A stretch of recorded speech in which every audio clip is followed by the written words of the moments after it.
convidar mais uma pessoa para se sentar aqui do meu lado, é o Wagner Amaro. Ele é autor desse livro aqui, ó. Eles. O Wagner escreveu um livro de ficção, são contos, mas com questões muito relativas e pertinentes ao dia a dia, à vida dos homens, né? Eu queria saber o que te inspirou.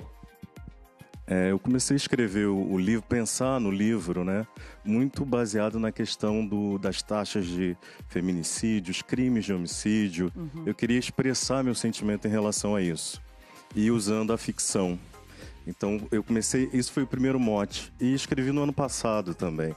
E no ano passado, nas campanhas eleitorais, foi muito utilizado do discurso machista também. Então, o livro traz um pouquinho desse calor desse nosso tempo, né? Uhum. Agora, para escrever, eu fiz uso da minha memória afetiva.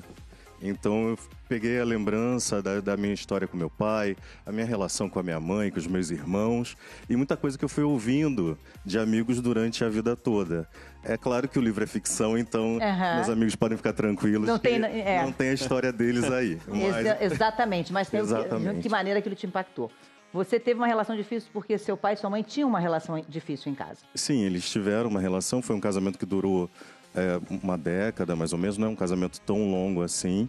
E tenho lembranças desse período, né, da minha formação dentro dessa relação. Uma relação que chegava a uma relação abusiva? Você diria? Uma relação que chegava à agressividade? Não chegava à agressividade física, não. Né? Mas agressividade verbal, às vezes, enfim. E como as crianças testemunham essas relações, né? E como isso fica na nossa memória. Então, eu faço um pouco uso disso também. E, por outro lado, eu faço uso também da minha relação com meu sobrinho, que hoje tem 15 anos, né? Então, como se dá essa relação entre homens? Como você pode fazer uma educação, uma formação que é masculina positiva ou negativa? E como isso é uma escolha nossa, né? Olha, porque o Wagner, o irmão dele morreu. Ele tem 2 sobrinhos que você, na verdade, hoje ajuda nessa criação. Um sobrinho e uma sobrinha. Né? Um sobrinho e uma sobrinha. E você, é uma coisa com a qual você se preocupa. Porque você, eu não sei, Fabrício, me ajuda um pouquinho nisso. Eu acho que ele meio que quebrou um ciclo. Não que obrigatoriamente uma criança que vive numa família onde há uma relação abusiva, como ele disse, verbal e tal, vá reproduzir esse modelo, mas em alguns aspectos acaba acontecendo. E ele não, ele foi contrário a isso. Ele olhou e falou, não... Para mim, eu não quero isso. E conseguiu quebrar, né? E ele tem uma ferida vigilante. Ou seja, ele viu a mãe sofrer e, de uma certa forma, ele diz, não quero isso para mim. Uhum. E sempre tem um mantra, né? Do machismo dentro de casa. E ele sofreu esse mantra que é, um dia vai entender. Um dia vai fazer o mesmo. E tu não quer fazer o mesmo. Tu vê aquela violência psicológica, gritos... Tu quer interromper isso. E é difícil mudar.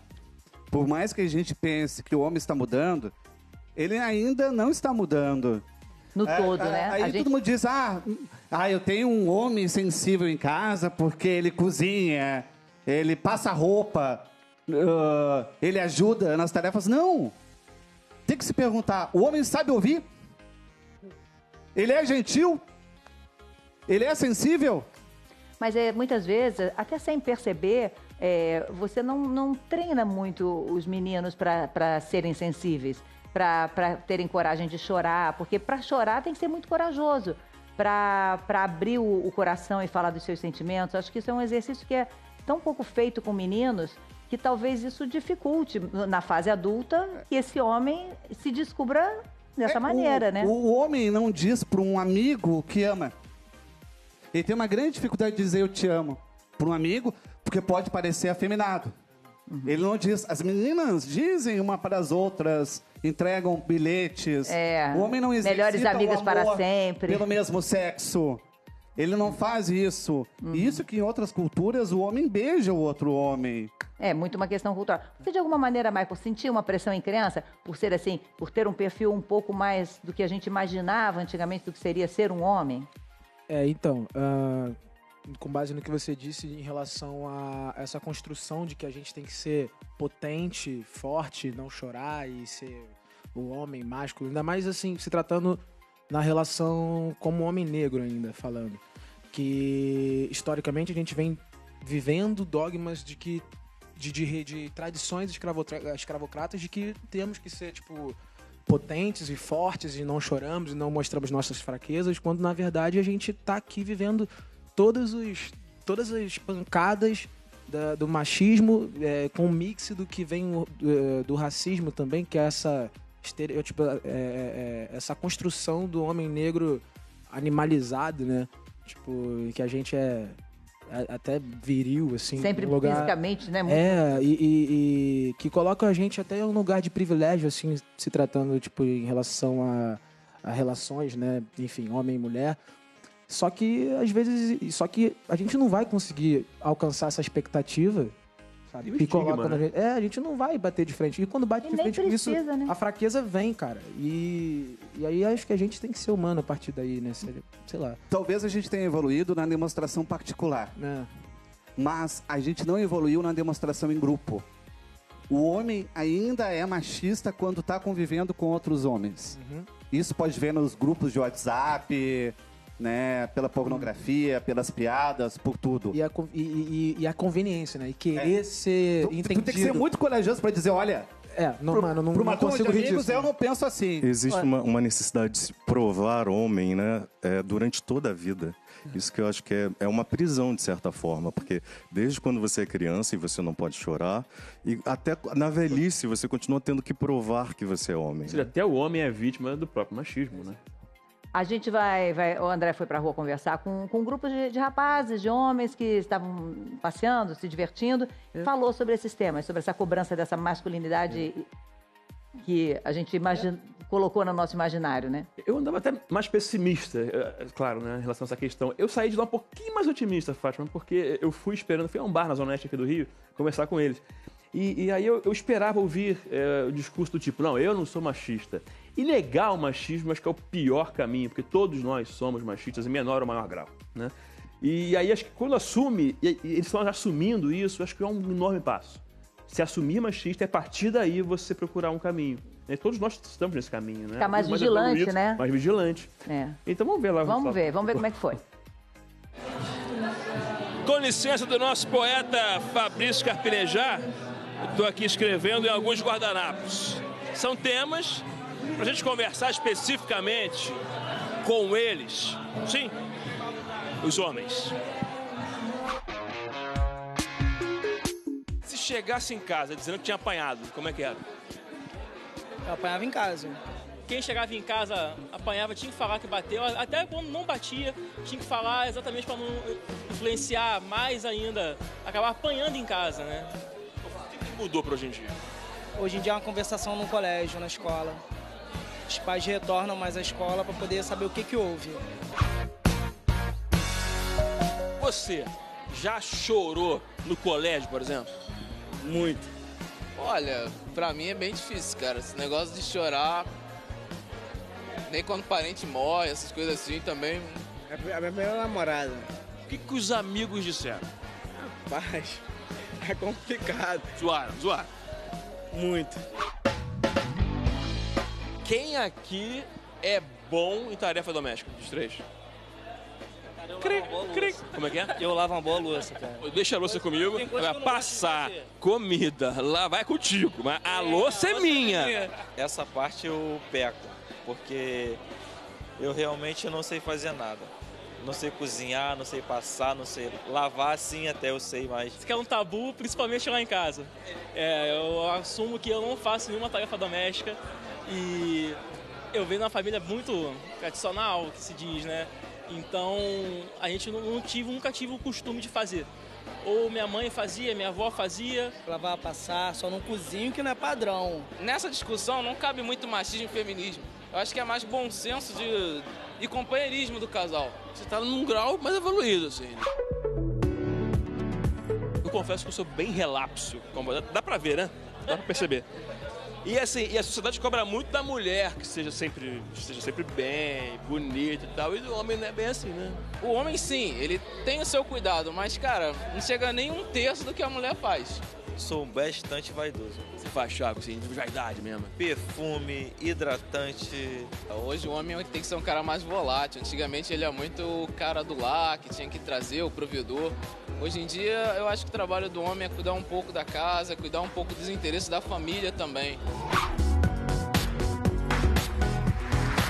Maria Eduarda, entre o seu grupo, porque também isso varia muito, né? Pode ser que o meu grupo seja um grupo com pessoas com menos demonstrações machistas, um outro grupo com mais, depende de quem você conhece, com quem você convive. Como é que você percebe hoje em dia isso? Eu acho que eu vivo num grupo muito privilegiado, né? São artistas, pessoas mais sensíveis que tiveram um acesso... talvez, porque eu acho que o machismo passa muito pela educação. Eu acho que ele tá arraigado, intrínseco à nossa cultura, na cabeça dos homens e das mulheres. Muitas mulheres até que questionam o feminismo, o movimento feminista, eu acho que fazem isso porque não sabem que, na verdade, o movimento feminista vem... Se a gente está aqui hoje, se eu estou aqui nesse programa, se você está apresentando esse programa, se nós votamos, se nós trabalhamos, a gente deve isso ao movimento feminista. Então, ele é muito importante para a gente entrar nesse pé de igualdade de direitos e deveres em relação aos homens. Eu me lembrei de uma história da minha filha que está sentada ali. Oi, linda. E se chama Luísa e tem 8 anos. E há pouco tempo chegou em casa falando assim: mamãe, era uma brincadeira da escola que não tinha possibilidade, um amigo dela estabeleceu a brincadeira e não tinha possibilidade das meninas ganharem. Ou os meninos ganhavam porque batiam primeiro, mas se as meninas batessem primeiro na parede, os meninos ganhavam também. E aí ela falou, ele é machista. Aí eu não me lembrava de ter tido essa conversa com ela. Eu falei, Luluba, você sabe o que é machismo? E ela disse pra mim, mamãe, machismo é quando a pessoa pensa que ser menino é melhor do que ser menina. Já pode entrar no dicionário a definição. Desfazer esse fenômeno cultural vem... É educação, acho que vem daí. Saber que exatamente é só a igualdade, né? Exatamente. Basta que sejamos todos iguais, que a gente possa ter os mesmos direitos de ganhar na brincadeira, né? De ter que os homens possam chorar. Possam ter um microfone rosa, gente. Não é verdade, Marco? É verdade. A gente tem que se desprender, na verdade, de tudo isso que aprisionou a gente aqui e em nós mesmos, né, cara? Porque, brother, a gente é humano, a gente é de verdade, a gente chora, a gente sente dor. E todos os meus amigos que eu vejo que não aceitam isso dentro de si, velho, sofre dentro, se quebra por dentro e é de dentro pra fora. E saber sofrer. Saber sofrer, aprender. Saber o amor, deixar o amor ir embora. Ninguém é dono de ninguém. Saber perder o amor, saber ser recusado. Isso o homem tem que aprender. Levi, você se sente mais ou menos como a Maria Eduarda falou, quer dizer, o meio em que você frequenta, como é que você percebe essa questão hoje da discussão do que é ser homem, do que não é ser homem, o que é importante, o que seria importante hoje num homem dos dias de hoje? Eu acho que a resposta está bem ali, eu tô lendo aqui, ó. Não se achar superior. Isso aqui foi uma das pessoas que veio assistir o programa, uma das que vieram e que escreveu. Eu acho que quando você pensa nisso, independente de ser homem, mulher, ter qualquer característica, eu acho que você passa a resolver todos os outros problemas, porque você começa a enxergar justamente o que você disse, que somos todos iguais, seres humanos, o que ele falou. E a gente está aqui para se amar realmente, para aprender um com o outro, para aprender no defeito nosso interior e no do outro também. E preservar cada vez mais a paz entre todos nós. Eu acho que é o mais importante. As discussões serem mais brandas, sabe? Mais respeitosas. Mas não significa tirar as pautas importantes da mesa. Mas as discussões eu acho que estão muito acaloradas ultimamente no Brasil. Eu acho que a gente precisa discutir no sentido de ir para frente, de aprender. Não no sentido de se ofender mutuamente. A discussão ela tem que levar a um aprendizado. O que o outro traz que eu não sei, o que eu posso levar para ele que ele não sabe, né? Quando você percebe que a discussão também não tem uma superioridade, nem feminina nem masculina, fica melhor, porque aí você consegue... então ele está falando isso, então eu estou errando nesse aspecto. Durante muito tempo, a gente fala assim, muitos homens são machistas, e a gente meio que joga a culpa nas mães que educaram, né? Porque as mulheres educam esses meninos de uma maneira, muitas vezes, machista. Não deixa fazer, ok, acontece. Mas essa pessoa não cresceu? Ela vai fazer tudo que a mãe falou para ela ou ela vai contrariar várias coisas que a mãe disse para ela quando ela era criança? Ela não vai ter uma percepção própria do mundo? Por que então não se rever, né? Porque vai continuar jogando a culpa, então não. Foi minha... Tinha um rapaz na entrevista que de uma maneira brincando, ele falou, na minha casa nunca me ensinaram. É verdade, pode ser que aquela casa nunca tenha nem refletido sobre isso e de uma forma muito carinhosa aquela mãe achou que cuidando daquele filho daquele jeito, estava ótimo. E ele hoje ele tem que parar e pensar, mas eu acho que dá para ser diferente. A minha mãe está cansada, eu posso dar uma força para ela em alguma coisa, a minha mulher também. A gente pode dividir, vamos ter mais tempo livre. Eu acho que tem tanto ganho quando a gente é igual, né? Quando a gente não pensa em superioridade. Pedir para a plateia escrever ser homem é. E a gente separou algumas, as que mais se repetiram. Ser homem, expressar emoções e ser responsável. Ser homem, entender que a mulher tem seus direitos. Isso aqui, gente, foi repetido muitas vezes.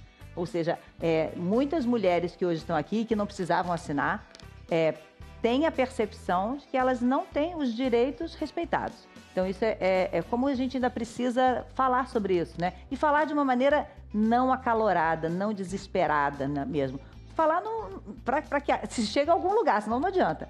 Honrar a família. Ser homem é não se achar superior. Ser homem é ser feminino. A Patrícia assinou, vou já até falar com ela. Ser homem, se colocar no seu lugar e ajudar em casa. A gente está trabalhando para trocar o ajudar por dividir as tarefas em casa, né? Não necessariamente aceitar, mas respeitar tudo e todos. Muitas vezes, realmente, a discussão não chega a um denominador comum, né? Não tem horas que não dá, né? Um continua pensando de um jeito, um continua pensando pro outro, mas desde que as pessoas se respeitem. É aquela coisa que a gente aprende até nas nossas relações, família, tudo, né? A gente, às vezes, discute muito para provar que a gente está certo, né? E eu acho que a gente pode discutir para... Se a gente quer ensinar uma coisa para outra pessoa, a gente tem que ensinar com a famosa didática, com amor. Se você quer passar um conhecimento, um conteúdo para outra pessoa, tem que ser com amor. Eu acho que esse caminho é o caminho da evolução, assim, para todos nós. É o caminho da troca, né? Sabendo que a certeza não existe, assim, eu não posso dizer que eu sou o certo de nada. A gente está aqui para aprender junto. Eu acho que a humanidade está aqui para aprender e evoluir junto. Esse é o grande aprendizado da vida. Talvez e essa frase tem muito a ver, né? Talvez o cacuete de defender a preguiça. Você acaba defendendo aquilo que você não faz. É conveniente. Né? É conveniente. Agora, eu acho também que o amor, ele não pressupõe poder, né? Um sobre o outro. Pressupõe respeito. Aí não é amor. Né? Deixa eu ver onde é que tá a Patrícia. Patrícia, cadê a Patrícia? Oi, Patrícia, queria só que você explicasse pra gente o que é ser homem é ser feminino. Achei interessante. O que você entende disso? Assim? Pra mim, é ser feminino no sentido de se colocar no lugar da mulher. Tá. De cuidar da casa, cuidar do bem comum do casal, de ser vaidoso também. E de entender que, assim, a mulher, ela faz os seus afazeres de casa, mas nem todo dia é dia de limpar, é dia de fazer comida. Então, assim, o meu esposo, ele tem essa sensibilidade de entender que, assim, poxa, eu trabalho também e que hoje eu não quero cozinhar. Então, ou ele faz ou vamos pedir um lanche. Então, assim, é se colocar no lugar da mulher. Então, para mim, o homem, ele precisa ser feminino também. No sentido de... Muito claro, muito legal o que você explicou. Muito obrigada, viu? Dizia em Mato Grosso, né? Tá dizendo em Mato Grosso, né? Ser um homem feminino, né? Ser um homem feminino. Os homens, eles gastam tanta energia, né? Para defender essa masculinidade tradicional. E seria tão importante se essa energia, essa potência, se voltasse para a transformação do mundo, né? Para um mundo mais fraterno, em que a gente pudesse até defender a liberdade individual, o direito de cada um ser o que é. Então, no meu livro, quando eu falo, né, da homofobia, enfim, é justamente uma energia que se gasta para que o outro não seja o que ele é. Então, acho que existe uma convocação aí, quando a gente debate muito a masculinidade hoje, essa convocação para que o homem entre, né, nesse grupo, nesse time, para defender a liberdade do outro. De cada um ser como é. O direito de cada um ser como é. Com certeza. A gente tem um texto do Carpi que a gente separou aqui, eu vou pedir até para botar ali, que eu vou ler um trechinho, que é um pouco do que a gente vem falando aqui. Deixa eu ir até aqui no telão. Ele diz assim: o homem entende que para ser homem não pode ser mulher. Só isso. Não ensinam o que é ser homem. Ensinam o que não é ser homem. É incitado a se separar, a brigar, a teimar, a não pintar as unhas, a fazer programas diferentes, a não gostar de lojas, a não chorar em público, a não conversar demais, a não expor os sentimentos. Ser homem condicionou-se a uma oposição à mulher, cristalizado na figura de adversária. Uma armadilha machista para perpetuar a desigualdade e a ideia de uma fragilidade feminina. Acho que é um pouco isso, ou seja, se a gente tirar e aceitar, né, que somos iguais, já começa a ficar tudo muito mais fácil.